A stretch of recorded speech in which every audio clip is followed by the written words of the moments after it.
Hey everyone, Pastor Paul here. Glad to bring our SouthRidge update this week. I won't have anybody throwing things at me because I have managed to lock them in their offices so I could get this done without anybody hassling me. Just wanted to bring three things to you in this update.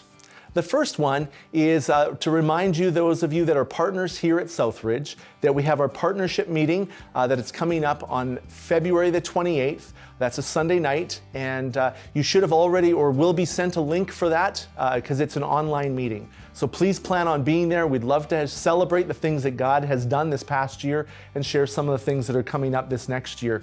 God's been good to us, and we want to celebrate that together. So please make that a priority. Mark it on your calendars. The second thing we want to highlight for you is just a reminder that we did send out a survey for you to fill out. Now, just so you know, this is an anonymous survey. We don't actually get back who filled it out. So we just encourage you to fill that out according to how you're feeling, where you're at with your family during the midst of COVID.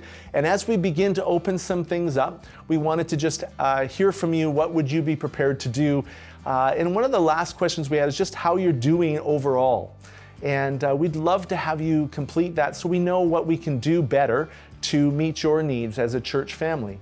And so if you haven't completed that survey, or maybe you missed the link, just contact the church office and we'll send that link to you again. But if you do have the link already, please take the 2 minutes it takes to complete it and make sure that it comes back. We'd love to have that from you. But it leads us to number 3. Out of that survey already, we've had just over 120 people fill that out. One of the things that we realized is that some people are looking for things to do to help them in their spiritual journey, some resources or some ways to come alongside you to help. And so one of the ways that we can do that is to bring back our next steps part of our discipleship rhythms. Now, out of those discipleship rhythms, there's 5 areas that we all get to work in and how we can engage God in a variety of ways. So we'd encourage you, if you haven't done so and you need some resources, is to go to our website. We've put it back on the front page, Discipleship Rhythms, and the 5 next steps is to then look through them and say, hey God, what is it that you would have for me this coming week or this coming month?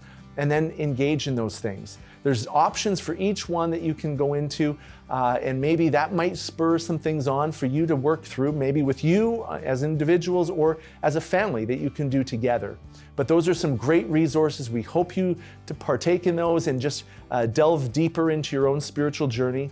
But always know that we're only a phone call away. If you need anything, please make sure that you contact the church office. We'd love to come alongside and help you in whatever way. Or maybe it's just to stop by and say hello to us, or pick up the phone and just see how we're doing as we get to know how you're doing. We count it a privilege, and even though we are not together, know that we are together as a church body in a variety of other ways. So join us on Sunday for our service. We'd love to have you join us at 10 o'clock. For our premier service, and we look forward to seeing you there, and we hope that God's richly blessing you and your family, and we'll see you again. And just as one last update, Pastor Brent's doing well. He's out of isolation now, and I think the first thing he was able to do was give his family a hug. So that's great news. He'll be back in the office this coming week, and we look forward to seeing him again. So thank you for your prayers. Continue to pray for him and his family as they continue to journey through his recovery of that. So thank you so much for your prayers and support. Have a great week. God bless.